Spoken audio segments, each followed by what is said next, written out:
Tube Tamil வணக்கம். Israel புதிய சிக்கலில் மாட்டி இருக்கின்றது. ஈரான் பயங்கரவாத நாடு.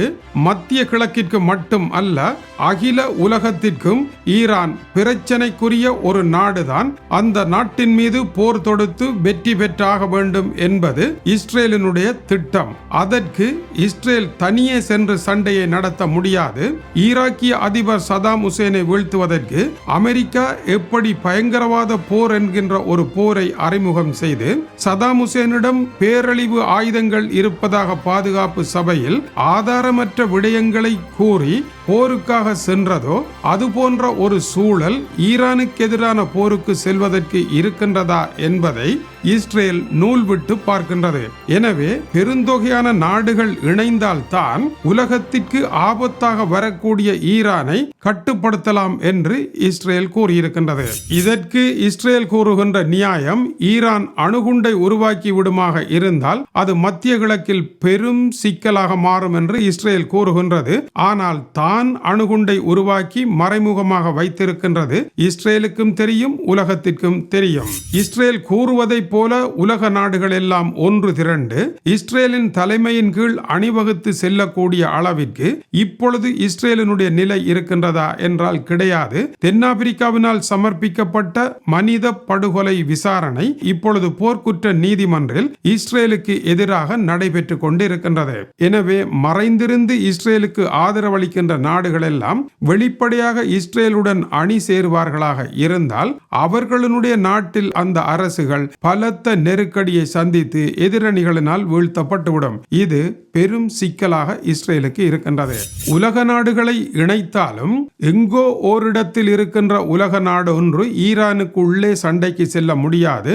முதலில் உழுகின்ற மாடாக இருந்தால் உள்ளூரில் உழ வேண்டும் என்று சொல்லுவார்கள். உள்ளூரில் இருக்கின்ற இஸ்லாமிய நாடுகள் எல்லாம் ஒன்றாக திரண்டு ஈரானுக்கு எதிராக செல்லுகின்ற பொழுதுதான் அமெரிக்காவும் இஸ்ரேலும் அவர்களுக்கு தலைமை தாங்கி அந்த குதிரை வண்டிலில் இருந்து வெற்றிகரமாக ஓடி செல்ல முடியும். ஆனால் மத்திய கிழக்கு நாடுகளை இந்த தேரில் குதிரைகள் போல கட்டி ஏறி சவாரி செய்ய முடியாத அளவிற்கு இப்பொழுது கள நிலவரம் இருக்கின்றது. சதாம் ஹுசேன் குவைத்தின் மீது தாக்குதலை நடத்தி இஸ்லாமிய நாடுகளை பிளவுபட வைத்தது போல ஈரான் பிளவுபட வைக்காமல் இருப்பதனால் இந்த குதிரையை ஓட முடியாமல் இருக்கின்றது. ஈரானுக்கு எதிரான தாக்குதலில் மத்திய கிழக்கு நாடாகிய ஜோர்டான் இணைந்து ஈரானுடைய ஆளில்லா விமானங்களை சுட்டு வீழ்த்தியது உண்மைதான். ஆனால் இஸ்ரேல் பாலஸ்தீனத்தின் மீது நடத்துகின்ற தாக்குதல்களை ஜோர்டான் மன்னர் அப்துல்லா II கடுமையாக விமர்சிக்கின்றார். ஜோர்டானினுடைய மகாராணி ரன்யா எப்படி இஸ்ரேலுக்கு சுய பாதுகாப்பு உரிமை இருக்கின்றது என்று கூறுகின்றீர்களோ, அதுபோல பாலஸ்தீன மக்களுக்கும் சுய பாதுகாப்பு இருக்கின்றது என்பதை மறந்து விடாதீர்கள் என்று கூறி வருகின்றார். இப்படியான ஒரு நிலையிலே இப்பொழுது ஜோர்டான் இஸ்ரேலுக்காக வந்து ஈரானை எதிர்த்தது எதற்காக என்றால், ஜோர்டான் அரச குடும்பத்திற்கு எதிராக பிரச்சனைகள் வரலாம். ஜோர்டான் அரச குடும்பம் தங்களுடைய அதிகாரத்தை பாதுகாக்க வேண்டுமாக இருந்தால் இஸ்ரேலுடனும் அமெரிக்காவுடனும் இணைந்து நிற்க வேண்டும் என்பதே அவர்களுடைய பாதுகாப்பாக இருக்கின்றது. அதேவேளை சவுதி அரேபியாவிற்கும் அமெரிக்கா ராணுவ பாதுகாப்பு கியரண்டியை வழங்கி இருக்கின்றது. இருப்பினும் அமெரிக்கா இஸ்ரேலினுடைய பேச்சை கேட்டு சவுதி அரேபியா அவர்களுடைய பக்கம் செல்ல முடியாத முரண்பாடு இருக்கின்றது. துருக்கி இஸ்தான்புல் சவுதி தூதராலயத்திலே அமெரிக்காவினுடைய வாஷிங்டன் போஸ்ட் பத்திரிகையினுடைய நிருபர் ஜமால் காஸ்கோகி, இவர் சவுதியை சேர்ந்தவர், சவுதி அரச குடும்பத்துக்கு தெரிந்தவர். இவரை சவுதி கொலை செய்த விவகாரத்திலே அமெரிக்காவிற்கும் சவுதிக்கும் இடையே முரண்பாடு இருக்கின்றது. அதைவிட முக்கியமான விவகாரம், அமெரிக்கா ஐரோப்பிய நாடுகள் இப்போது இருக்கின்ற பெட்ரோல் டீசல் வளத்தை நிறுத்தி மின்சாரத்தில் வாகனங்களையும் பாவனையையும் அதிகரிக்கின்ற பொழுது சவுதி, ரஷ்யா, சீனா போன்ற நாடுகள் பெரும் சிக்கலை சந்திக்க வேண்டி வரும். இதனால் சவுதி அரேபியா ரஷ்யாவின் நண்பனாகவும் மாறியிருக்கின்றது. ஆகவே சவுதியை இணைத்து கொண்டு வர முடியாது. இந்த இடத்தில் சீனா சவுதி அரேபியாவையும் ஈரானையும் நண்பர்களாக்கும் முயற்சியிலும் வெற்றி பெற்றிருக்கின்றது.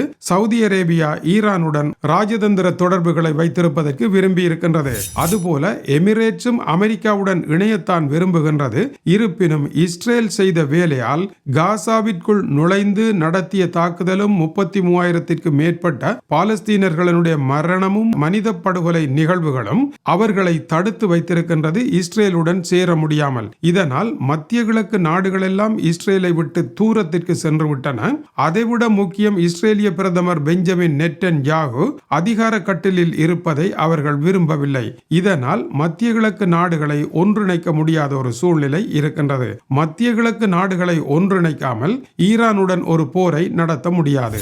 ஈரானுக்கு எதிராக மத்திய கிழக்கு நாடுகளை மெல்ல மெல்ல அமெரிக்கா ஒன்றிணைத்து வந்த பொழுது, ஹமாஸ் அமைப்பு திடீரென இஸ்ரேலுக்குள் நுழைந்து தாக்கிய பொழுது, விளக்கேந்திய பெருமாட்டி என்கின்ற பூனை தலையில் விளக்கை வைத்து வித்தை காட்டியதென்றும், அது எலியை கண்டவுடன் தன்னுடைய விளக்கை வீசிவிட்டு ஓடி சென்று எலியை பிடித்ததாக ஒரு கதை இருக்கின்றது. அதுபோல ஹமாஸ் உள்ளே நுழைந்ததும் தலையில் வைத்திருந்த விளக்கை தூக்கி வீசி எறிந்துவிட்டு பாலஸ்தீனம் காசாவிற்குள் நுழைந்து விட்டது. இதனால் மத்திய கிழக்கை ஒன்றுபடுத்துவதற்கு போட்ட திட்டத்தை வெண்ணெய் திரண்டு வருகின்ற பொழுது தாளி உடைத்தது போல இஸ்ரேல் உடைத்து விட்டது.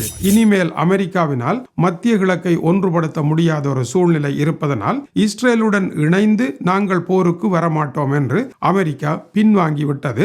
மற்ற நாடுகளும் இஸ்ரேலுக்கு உதவுகின்றோம், ஆனால் இஸ்ரேல் அணியில் ஈரானுடன் போர் புரிய தயாரில்லை என்று பின்வாங்கிவிட்டன. இதுதான் இஸ்ரேலினுடைய பெரும் பிரச்சனையாகவும் மத்திய கிழக்கை ஓரணிப்படுத்தவும் இயலாமல் இருக்கின்ற காரணம். தாக்குதலுக்கு இது தருணம் இல்லை என்று இஸ்ரேலிய போர்க்கால கேபினெட் முடிவு செய்யவும் இதுவே காரணம் என்று செய்தி வெளியாகி இருக்கின்றது. ஹமாஸ் அமைப்பை தூண்டிவிட்டு எல்லாவற்றையும் குழப்பிய ஆத்திரத்தில் இதற்கு காரணமாக இருந்த மூளைசாலிகள் யார் என்று தேடி ஈரானிய தூதராலயத்தில் வைத்து 12 பேரை தீர்த்து கட்டியது இஸ்ரேல்.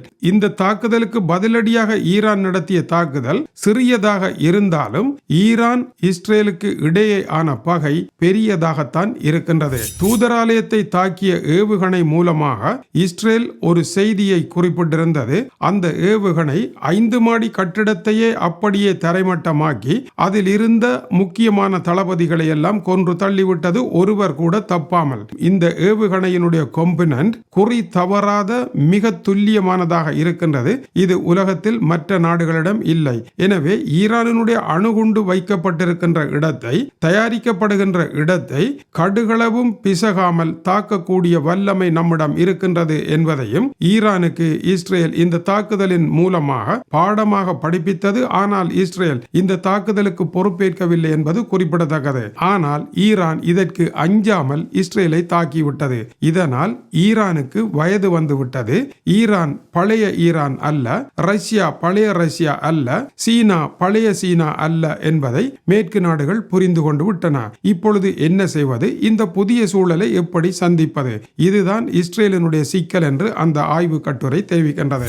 ஈரானிய தூதராலயத்தில் முக்கியமானவர்கள் வந்திருக்கின்றார்கள் என்ற தகவலை அமெரிக்காவே எடுத்து இஸ்ரேலுக்கு கொடுத்திருக்கலாம் என்று கூறப்படுகின்றது. இருப்பினும் இஸ்ரேல் நிதானமாக சிந்தித்திருக்க வேண்டும் என்று டைம்ஸ் ஆஃப் இஸ்ரேலினுடைய எடிட்டர் டேவிட் கோரோவிட்ஸ் தெரிவிக்கின்றார். ஈரானினுடைய தூதராலயத்தின் மீது இஸ்ரேல் வீணாக தாக்குதலை நடத்தி ஈரான் தாக்கினால் அது சரிதான் என்று உலகம் சொல்லக்கூடிய ஒரு நியாயப்பாட்டை உருவாக்குவதற்காக பந்தை இலகுவாக வீசி அவர்கள் 6 ரன்களை அடிப்பதற்கு இஸ்ரேல் காரணமாக அமைந்துவிட்டது என்கின்ற பொருள்பட கடும் விமர்சனத்தை முன்வைத்திருக்கின்றார். அதாவது எலியை பிடிக்க கூரையை கொளுத்திய வேலை என்பது இதனுடைய கருத்தாகும். எனவே இப்படியான ஒரு இக்கட்டான சூழ்நிலையில் இனி அமெரிக்கா என்ன செய்யலாம்? ஈரானையும் இஸ்ரேலையும் சமாதான பேச்சுவார்த்தைக்கு கொண்டு வருவதற்கான எத்தனங்களில் இறங்குவதுதான் அமெரிக்காவிற்கு புத்திசாலித்தனமான செயல். ஏனென்றால் சீனாவும் ரஷ்யாவும் பின்னால் இருந்து நடத்துகின்ற நாடகங்களை எல்லாம் முறியடிக்க வேண்டுமாக இருந்தால் பாலஸ்தீன பிரச்சனையை தீர்க்க வேண்டும், ஈரான் இஸ்ரேலை உறவுபடுத்த வேண்டும், மத்திய கிழக்கை வெடித்து சிதறாமல் பாதுகாத்தால் மட்டும்தான் சீனா ரஷ்யாவினுடைய கனவுகளை தகர்க்கலாம். இதற்கான முயற்சியில் அமெரிக்கா ஈடுபடும். எனவேதான் அமெரிக்காவினுடைய படைத்துறை அமைச்சர் இஸ்ரேலுக்கு கூறியிருக்கின்றார், மத்திய கிழக்கில் அமைதியை ஏற்படுத்துவதற்கான முயற்சிகளில் மட்டும் நாங்கள் உங்களுக்கு உதவுவோம் என்று தெரிவித்திருக்கின்றார். இந்த நிலையில் எல்லாவற்றையும் கடந்து இஸ்ரேலிடம் ஒரு வழி இருக்கின்றது. தன்னிடம் இருக்கும் அணுகுண்டின் மூலமாக ஈரானை தாக்குவதற்கு முயற்சி எடுக்கலாம். ஆனால் அதுவும் வெற்றி பெறாது. ஏனென்றால் அணுகுண்டு என்பது ஒரு பலம் பலம் மிக்க ஆயுதம் தான் இருந்தாலும் அதில் பலத்தை விட பல ஆயிரம் மடங்கு பலவீனம் இருக்கின்ற விடயத்தை அதை வீசுகின்ற பொழுதுதான் தெரிய வரும். ஈரானிலிருந்து புறப்பட்ட ஆளில்லா விமானங்கள் சிரியா நாட்டிற்குள் வரவே அமெரிக்காவினுடைய விமானங்கள் அதை சுட்டு வீழ்த்தின.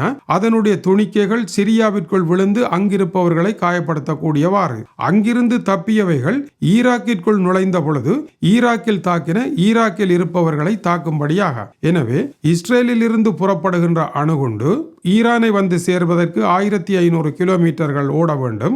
அதற்கிடையில் சேட்டலைட்டில் அணுகுண்டு புறப்பட்ட செய்தி தெரிந்துவிடும். அதை புறப்பட்ட உடனேயே இஸ்ரேலுக்குள் வெடிக்க வைத்தால் இஸ்ரேலே அணுகுண்டு தாக்குதலில் சிக்கப்பட்டுவிடும். எனவேதான் அணுகுண்டு தாக்குதலில் இருக்கின்ற மிகப்பெரிய பிரச்சனை ஹைப்பர்சோனிக் ஏவுகணை மூலமாக தாக்கினாலும் கூட ஹைப்பர்சோனிக் ஏவுகணை கூட சமீபத்தில் சுட்டு வீழ்த்தப்பட்டிருக்கின்றது. எனவே அணுகுண்டு என்பது மற்றவரை மிரட்டுவதற்கான ஒரு கருவியே அல்லாமல் வீசி வெற்றி பெறுவதற்கு இன்றைய அறிவியல் உலகத்தில் அது ஒரு சரியான கருவி அல்ல என்பதை ஈரானினுடைய ஆளில்லா விமானங்களை சிரியாவில் வைத்து சுட்டு வீழ்த்தி அமெரிக்காவும் இஸ்ரேலும் அணுகுண்டே தேவையில்லை, மிகச்சிறந்த ஒரு சூப்பர்சோனிக் ஏவுகணை இருக்குமாக இருந்தால் அணுகுண்டு புறப்பட்ட உடன் அந்த நாட்டிலேயே உடைத்து தகர்த்து அவர்களையே அணுகுண்டு தாக்குதலில் சிக்கப்பட வைத்து விடலாம் என்பதையும் இந்த தாக்குதல் ஈரானுக்கு புத்தகமாக எழுதி கொடுத்திருக்கின்றது. இவ்வளவு காரியங்களும் நடைபெற்றிருக்கின்றது. இனி என்ன நடைபெற போகின்றது என்பதற்கு மேலும் புத்திபூர்வமான விடயங்கள் வெளிவர வேண்டும். மேலும் பல முக்கிய தகவல்கள் வரலாம். இது டியூப் தமிழினுடைய உலக செய்திகளுக்காக டென்மார்க்கில் இருந்து கீசே துறை. வணக்கம் உறவுகளை.